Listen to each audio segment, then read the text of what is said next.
एक बार की बात है। एक बड़े से जंगल में कबूतरों का एक झुंड रहता था। उनके सरदार का नाम चतुर कबूतर था। यह झुंड हमेशा एक साथ उड़ता था और अपने भोजन की खोज में दूर दूर तक जाता था।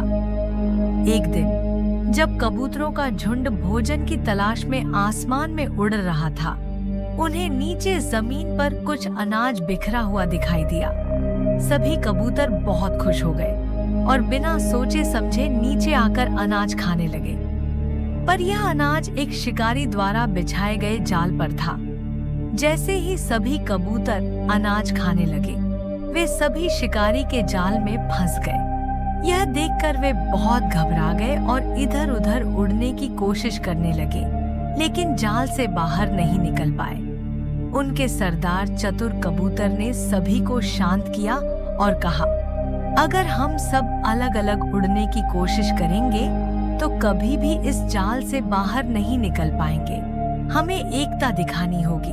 अगर हम सब मिलकर एक साथ उड़ेंगे तो हम इस जाल को तोड़ सकते हैं। चतुर कबूतर की बात सुनकर सभी कबूतरों ने एक साथ जोर लगाकर उड़ने की कोशिश की। जैसे ही सभी ने एक साथ उड़ान भरी, वे जाल को उठाकर आसमान में उड़ने लगे। यह देखकर शिकारी भी चकित रह गया और उनके पीछे भागने लगा, परंतु कबूतर बहुत तेजी से उड़ गए। अब सरदार चतुर कबूतर ने सुझाव दिया कि वे अपने एक मित्र, जो कि एक चूहा था, के पास जाएं। वह चूहा बहुत चालाक था और अपनी तेज दांतों से जाल को काट सकता था। सभी कबूतर चतुर कबूतर के नेतृत्व में चूहे के पास पहुंचे और उसे पूरी घटना बताई। चूहे ने उनकी बात सुनकर तुरंत अपनी तेज दांतों से जाल को काटना शुरू किया।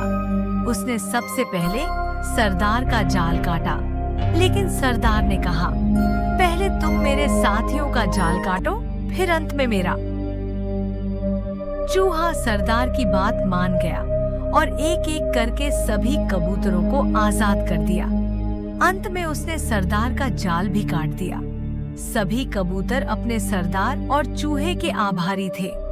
वे समझ गए कि एकता में ही ताकत होती है और मिलकर कोई भी बड़ी से बड़ी मुश्किल को हल किया जा सकता है। सीख। इस कहानी से यह सीख मिलती है कि एकता में ही शक्ति होती है। जब हम मिलकर काम करते हैं तो हम किसी भी बड़ी समस्या का हल निकाल सकते हैं।